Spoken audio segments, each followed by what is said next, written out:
Ladies and gentlemen, please help me welcome to the show Mr. Caleb Wojcik. He is a world-traveling videographer with over 1 million total YouTube views. He's a teacher, a podcaster, an entrepreneur, and he is a hustler. Please help me give a great, steady, focused welcome to my friend, Mr. Caleb Wojcik.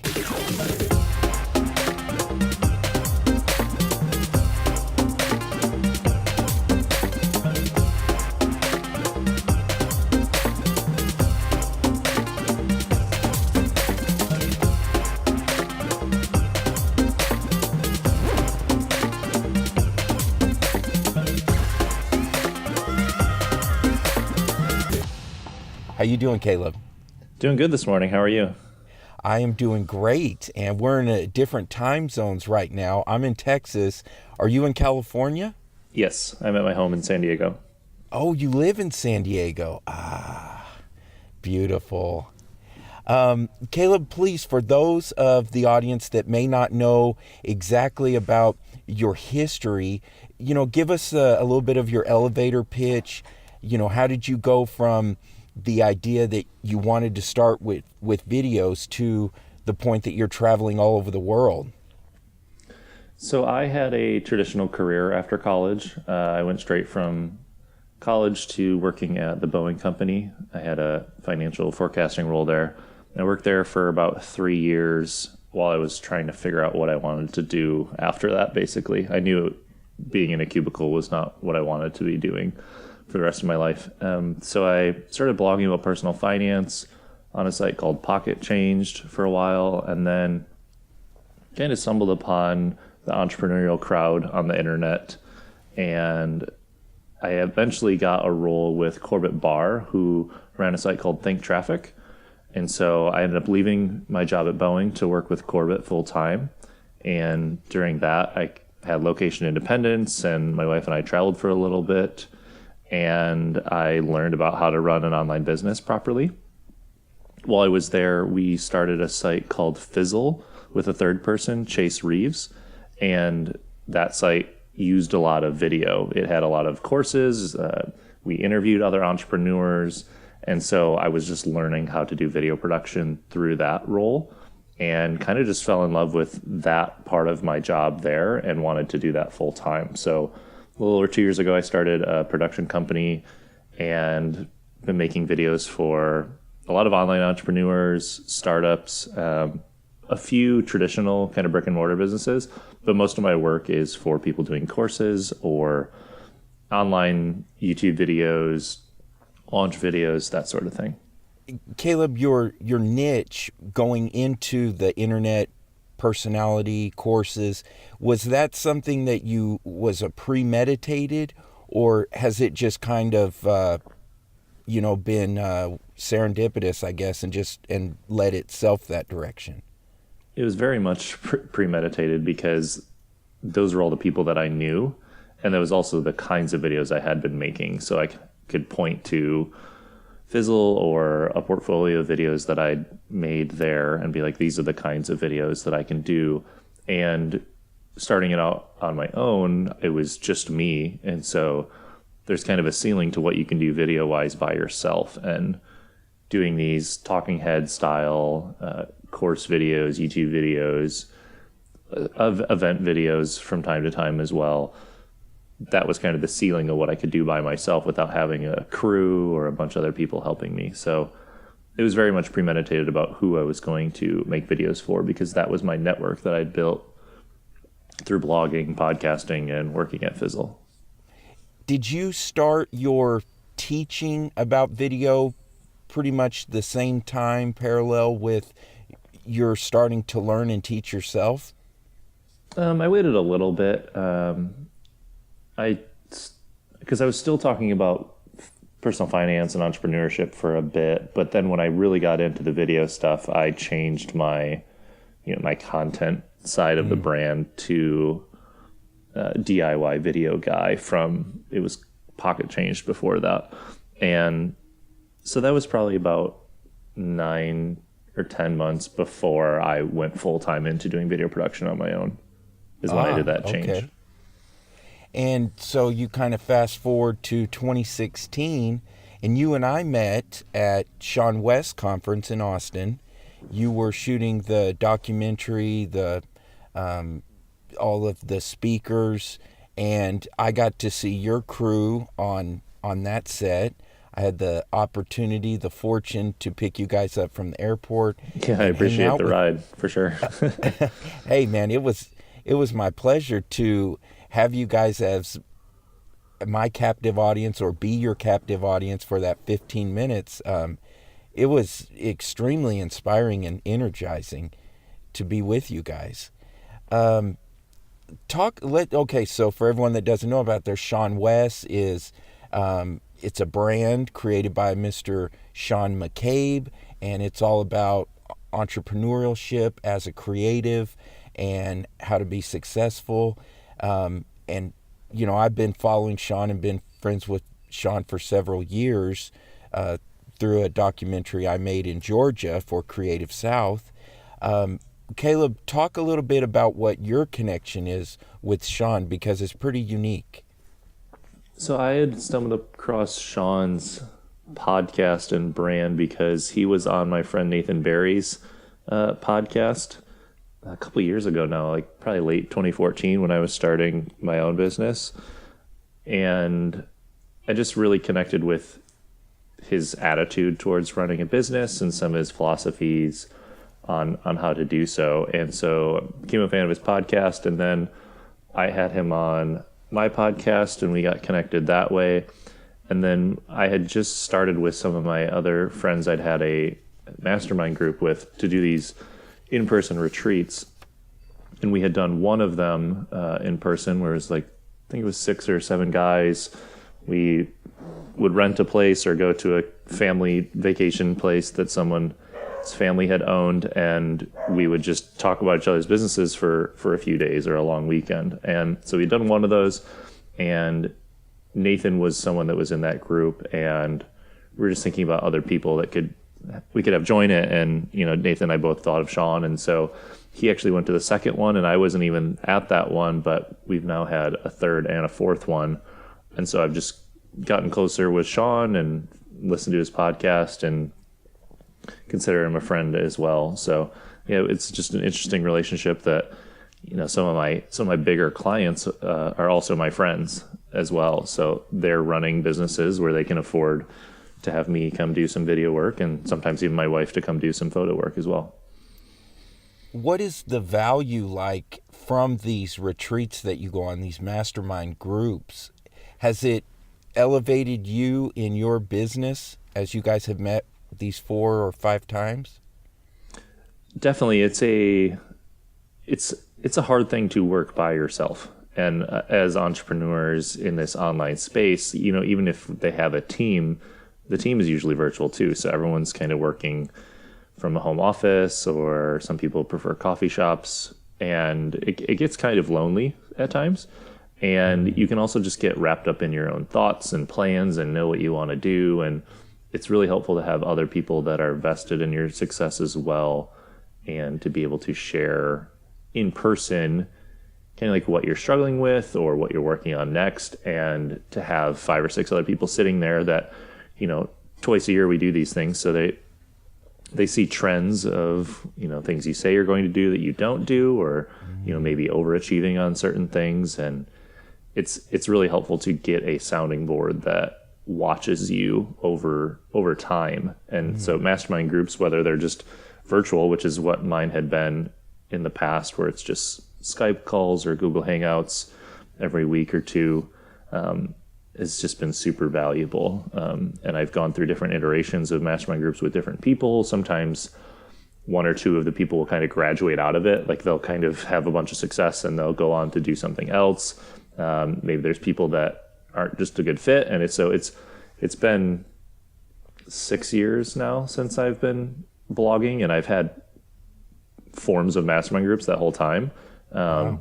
But it's just it's kind of an iterative process where you might start with one and it might not be a good fit. And right now I actually have 3, and they meet sporadically. So I have, I have this group with Sean and Nathan Barry and some other entrepreneurs, and then I have one that's just YouTubers because I'm trying to grow my YouTube audience as well. Mm-hmm. And then I have one that's just people that run video production companies. So I think it's helpful to have mastermind groups kind of in different verticals of what you do. So if it's, you have different jobs or you have different things you're interested in or trying to accomplish, it's helpful to have different groups that kind of facilitate all those things.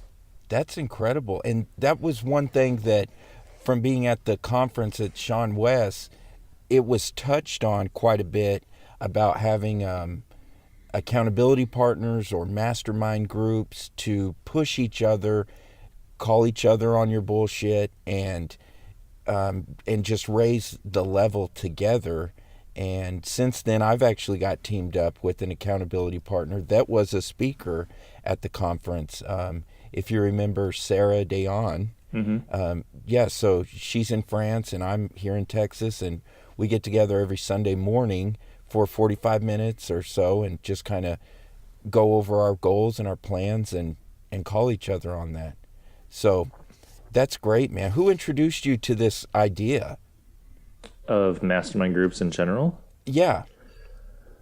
That would be tough. I know that there have been some famous ones in the past. I know like J.R.R. Tolkien and C.S. Lewis and some of the other authors of that time used to meet, and that's supposed to be like one of the more famous mastermind groups that my friend Barrett Brooks, who has written about mastermind groups quite a bit, has referenced. But the first time, it might have been,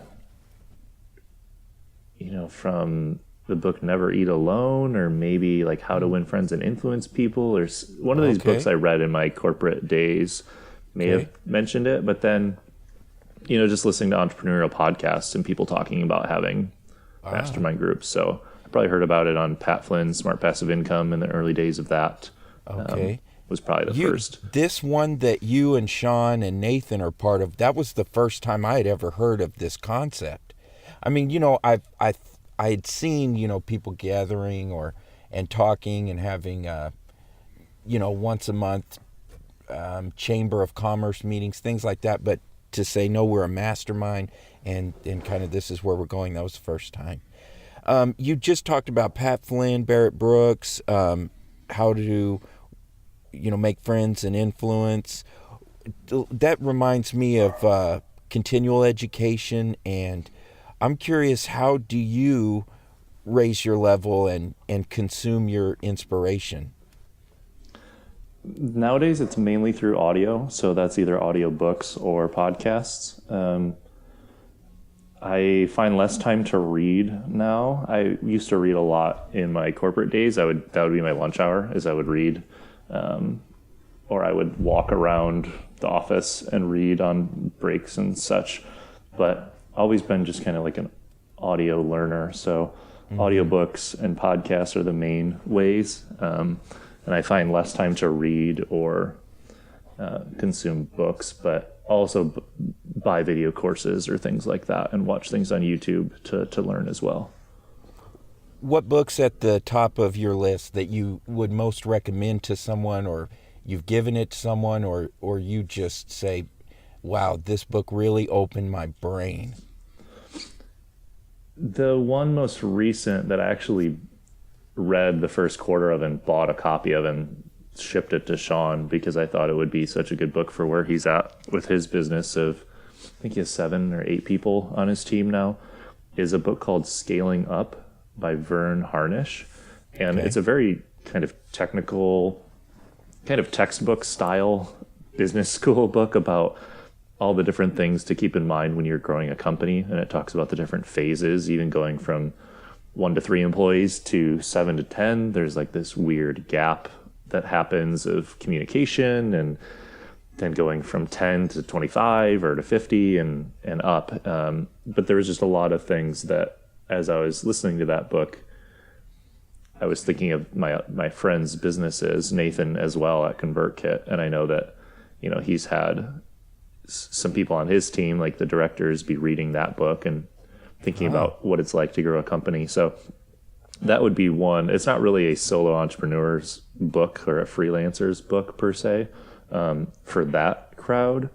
The combination of Book Yourself Solid and Beyond Book Solid by Michael Port, those books, if you're doing freelancing or client work, those are probably the books I'd recommend the most. Of all your traveling that you have done, all the places that you've been fortunate to go to, where have some of the best, you're just standing there and you look out and you think, wow, this is a special moment? I got to go with Pat Flynn, who I was talking about earlier, to go see some of the schools that he fundraised to build over in Ghana with the organization Pencils of Promise. And so I went over there with him to kind of document his journey of going over to see them. And he raised $25,000 to build one school. And on that school, there's a plaque of his website's community. So Smart Passive Income Community built this school there. And then he matched it as well. And so him and his family donated $25,000.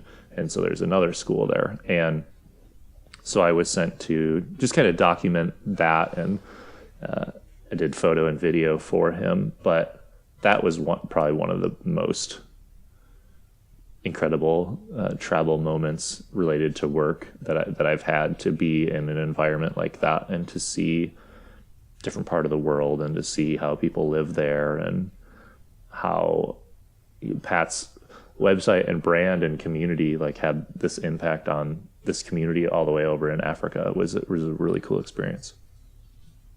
Wow. When we were together, you talked about that you regularly do attend conferences, and that you kind of have a strategy that you think is, or that you apply to get the most out of a conference, and that a lot of people really may not follow through after they visit a conference. Just talk a little to us about conferences and whatever your thought is on those.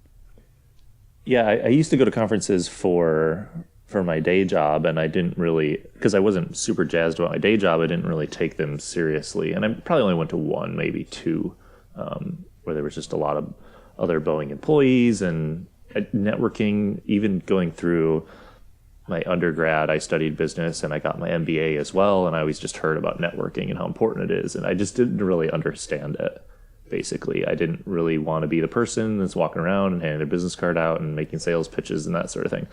And so when I got into this entrepreneurial world and I started going to conferences more related to that, starting in 2011, I just kind of tried to be myself. And so I would, if there was someone particular that I knew of, so I knew them from the internet or something like that, I would just try to introduce myself throughout the weekend or the multiple days of the event. And it's also helpful to ping someone before the conference. So doing research to see who's going to be there, whether that's a publicly listed attendee list or it's Twitter and following the hashtag about people that say they bought their tickets, or it's looking at the speaker list and being like, okay, these are a couple of speakers I'd like to meet. How can I put myself in a position to meet them? That's maybe separate from after they talk and everyone stands in a line to ask them a question. And that can have a lot of different ways to do so, whether that's getting to town a day early and organizing some kind of dinner that's a private thing. But I tend to, when I'm at a conference and there's a lot of people that I want to meet, I do try to put together a meal or at least drinks in some way. And I don't always have to be the person organizing it or paying the bill, but I try to help facilitate that whenever possible. So if there's one of my friends' companies that, is willing to, book a dinner or something like that, I'll do my best to get people to it that I think would be really great. So it's kind of about filling the gaps in between the speakers and the talks and trying to get yourself around the people at the conference that you've been wanting to meet. And then I try to, I guess I could probably do a full episode on this because I've been to so many. It's so valuable. Been to so many conferences and feel like, because it's expensive. I mean, it's just a lot of money to buy your ticket, to take time off of work, to fly there, to stay at the hotel. You're getting meals and drinks and all this stuff. So to make it worthwhile and to get a return on investment, you have to just, you have to talk with people. You have to see what people need, like asking them what they need help with. Or one thing I really like to ask is, who do you want to meet at this conference? And so if it's like, oh, I really wanted to talk to Sean at SeanWes or something like that, or someone on Sean's team, then I'd literally just like take that person and go like introduce them if I knew that other person. So trying to connect other people is really powerful. And then what you alluded to earlier of following up with people, I would either have a notepad or I just open up notes on my phone that's like follow up from this conference, and I just list out all the things that I said I would give someone. Because whether it's an introduction via email to someone, or it's like, oh, let me send you a link to this book or something like that, people don't follow up afterwards. You can do the same thing with business cards. We get business cards, like write on that business card what you remember about that person or what you want to do afterwards. Because when you get home and you have like 25 business cards of random people that you talk to, you might not remember who they are, and you might not remember what they look like. And so it's helpful to give yourself notes like that, because a conference or event that's multiple days can just go by in a blur, and then you'd be really inspired or something, but you might not have any actions or takeaways. So it's just, utilizing that time, being really focused about how you spend it. And one last thing on it is, some people just try to meet everyone at a conference. I just like to find a good, solid core group of people and go deep on that over the few days. So I don't try to, when I go to a conference and there's big name people, I'm not trying to like get into the parties to hang out with those people necessarily, or just trying to talk to them and pitch whatever I'm doing. It's just kind of committing to this this other tier. My friend Chase Reeves, who I worked with at Fizzle, has this third tier strategy of going to a conference, especially a huge one like you're going to South by, or you're going to what are some other big ones? He always talks about the Adobe Apple Max one. Or like Adobe Max, or WWDC was one that he was talking about. So it's like, instead of going to WWDC and like trying to talk to the big name people, like find the crew that is at your level and hang out with them and invest in them, because in a few years they'll probably be the big name people. So who knows? That's good. So over this journey that you have had of consuming information and growth, can you point to maybe one piece of advice that you think, man, that was one of the best things I've ever heard, and maybe you retell yourself on a regular basis? I fail at this one often, but just-in-time learning is really important, I think, because there's so much information and so many directions you could go to learn new things. But I think it's really helpful to be learning about things that are currently something you're struggling with or working towards. So, I still spend a lot of time, listening to podcasts where the episode isn't necessarily something that I'm working on right now, but it would be more valuable if I spent a bunch of time consuming content related to whatever I was focusing on. So if I was really focusing on email marketing, then I would go and find all the email marketing episodes of the podcasts I listen to and listen to those episodes, as opposed to just kind of whatever people are putting out, you're consuming in order. Okay. And so when possible, I try to do that as well. Be very focused and directional about exactly what information you're putting in, specific to what you need to learn at that moment.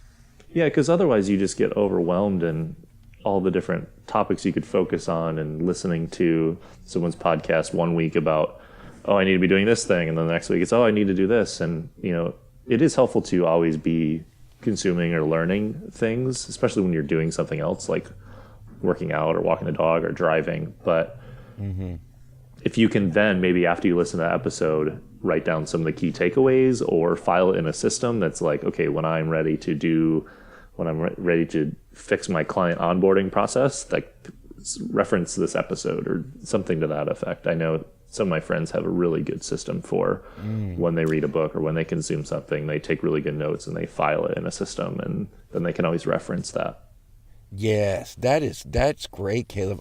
There's been so many times that I just spent, because I don't have a system of cataloging I guess those bullet points that are inspirational. But a couple of days ago, I spent about an hour searching Google and YouTube trying to re-find a video that showed me how to do a certain technique with the photograph I was trying to take. So, yeah, I'm going to dig into that.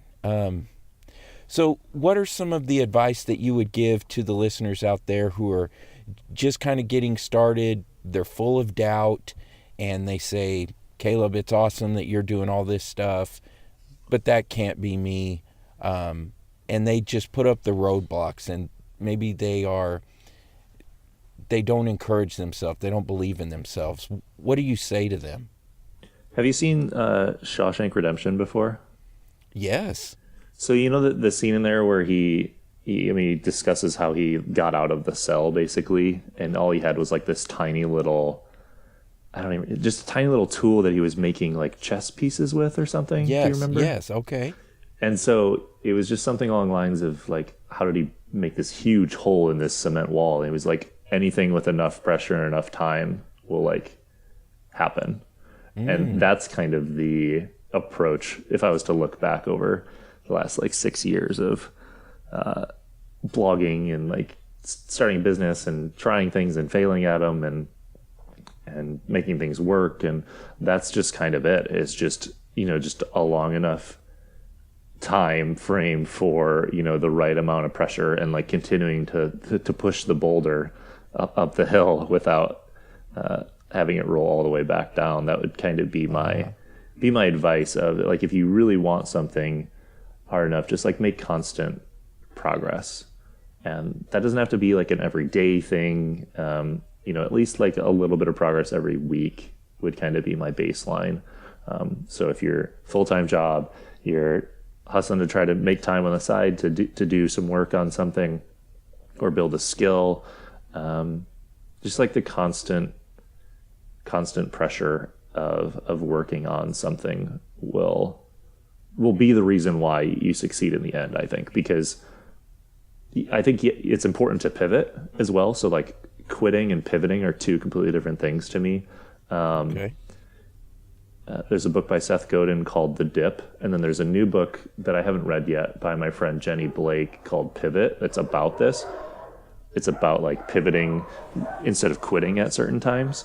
Okay. But I think it's important to keep pushing, even when you quit, to push towards another direction. And so that's what I would focus on. Wow.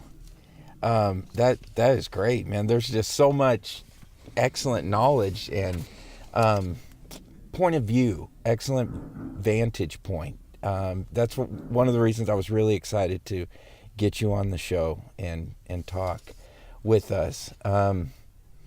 Yeah, I'm just kind of looking over my notes. We got that. We've really kind of touched on the points that I really wanted to bring in to the show. Caleb, any other thoughts, things that... Actually, I do have one. Here we go. So allow me just to kind of... I know this isn't a kind of a correct statement from... I know how much hard work it is. But what do you say when someone would say, okay, great, you got over 1 million total views on YouTube. What's the trick? The trick is to, I've done over 100 of them. So you don't know which ones are going to get all the views. So I have a few that are in the 6 figures of views, but I didn't know when I made that video that it would rank well and get search results and all that kind of stuff. But, continually showing up, you're bound to have something that does better than the rest of them. You're not all going to have the same amount of views. So particularly with that, just about showing up and constantly putting stuff out there and, putting a lot of work into each one. So as opposed to, I could have done maybe 1,000 videos in that time frame, but I did 100 and tried to put 10 times the amount of work that maybe someone else that's putting a video out every day puts into them, or, just kind of finding the balance of how much work to put into something, but also putting stuff out consistently is really helpful. That's awesome. And yeah, final thoughts, anything you would want to leave to us, or maybe, something recently new that you've learned, or whatever. It's the stage is yours. I think it's important to take solid breaks. And so I know Sean talks about his small scale sabbaticals, and I try to incorporate those when possible, to take 1 week to, even if you're still working a little bit, kind of take it a little easy and kind of recharge. I think that's something that I've found that, at the beginning you're just hustling, trying to get things going, but when stuff starts to pick up, it's helpful to have some recharge time. And so I've been trying lately to incorporate that a little bit more, and my wife and I try to take some extended trips every couple years, try to take a 3-week, 4-week trip international to just kind of recharge and reset on things and give yourself a little break, because I don't know, the whole point of running your own business is that you control that stuff. And I think what a lot of people end up doing is they end up just giving themselves a job and giving themselves a 9-to-5, and then they don't let themselves take vacation or sick days.